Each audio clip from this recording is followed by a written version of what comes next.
Assalamualaikum warahmatullahi wabarakatuh. Nama saya Wahyu Gadarman dari BPSD. Nomor absen pertama. Pengertian ilmu tauhid.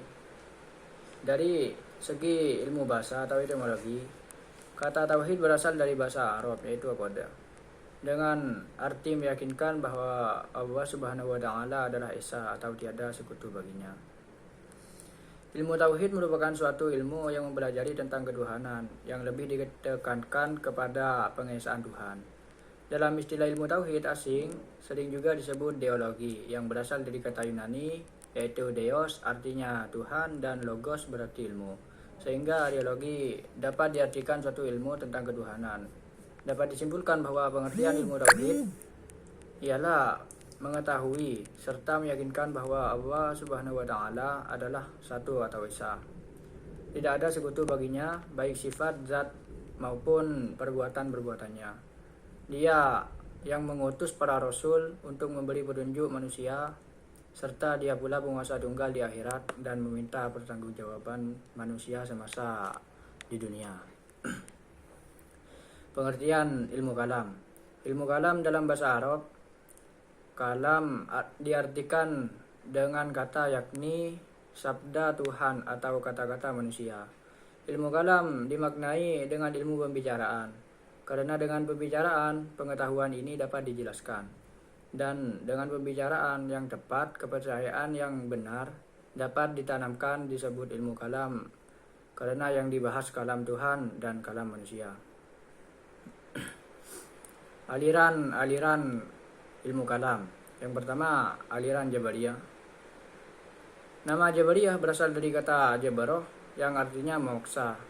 Imam Asy-Syahrastani memakai al-jab dengan menolak adanya perbuatan dari manusia dan menyandarkan semua perbuatan kepada Allah Subhanahu wa taala. Jadi, manusia dalam paham ini terikat bukan pada kehendak dan kemauan serta inisiatifnya sendiri, tetapi terikat pada kehendak Allah Subhanahu wa taala.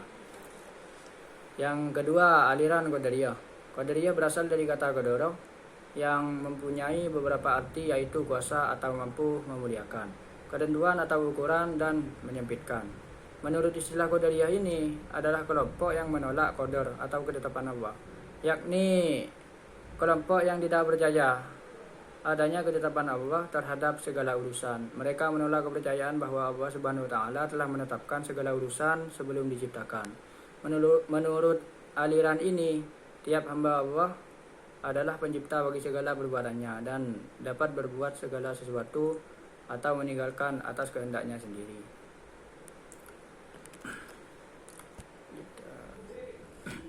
Yang ketiga, aliran Mu'tazilah.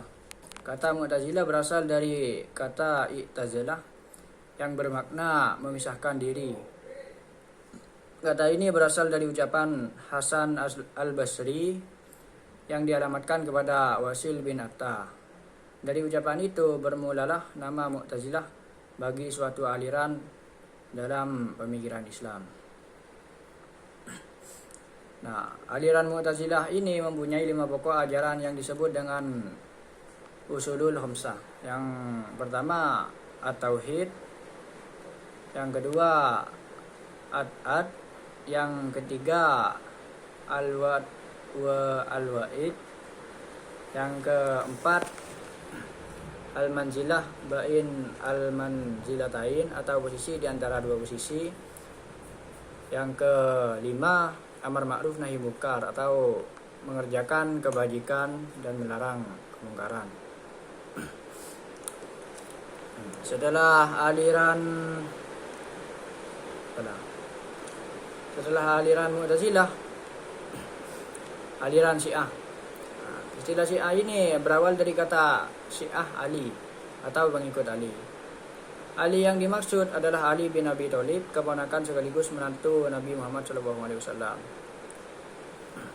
Syiah menurut etimologi bermakna pembela dan pengikut seseorang. Selain itu juga bermakna setiap kaum yang berkumpul di atas suatu perkara. Menurut terminologi Syiah ialah mereka yang menyatakan bahwa Ali bin Abi Thalib sangat utama di antara para sahabat dan lebih berhak untuk memegang tumpuk kepemimpinan kaum muslimin. Demikian pula anak cucu meninggalnya.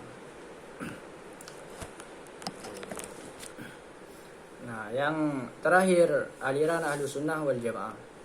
Ahlus Sunnah berarti penganut atau pengikut sunnah Nabi Muhammad SAW, dan Jamaah berarti sahabat Nabi. Jamaah berarti sahabatnya Nabi.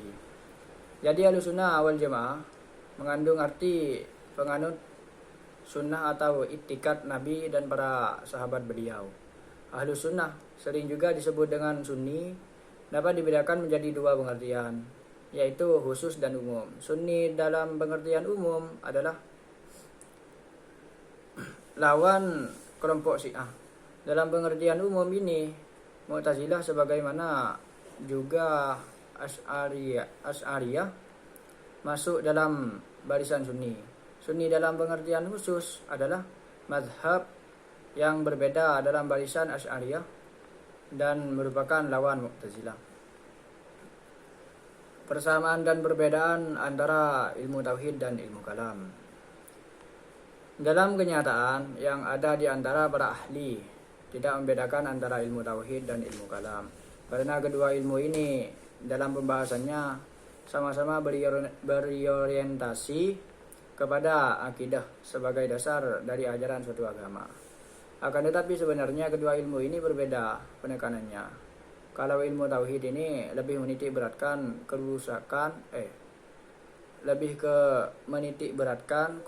ke bidang materi dari akidah, seperti kupasan mengenai rukun iman dengan segenap aspeknya. Sedangkan ilmu kalam lebih menitik beratkan analisisnya pada pengkajian macam-macam aliran akidah atau firqah yang ada dalam Islam, dengan mengemukakan pencaturan pendapatan masing-masing aliran tersebut.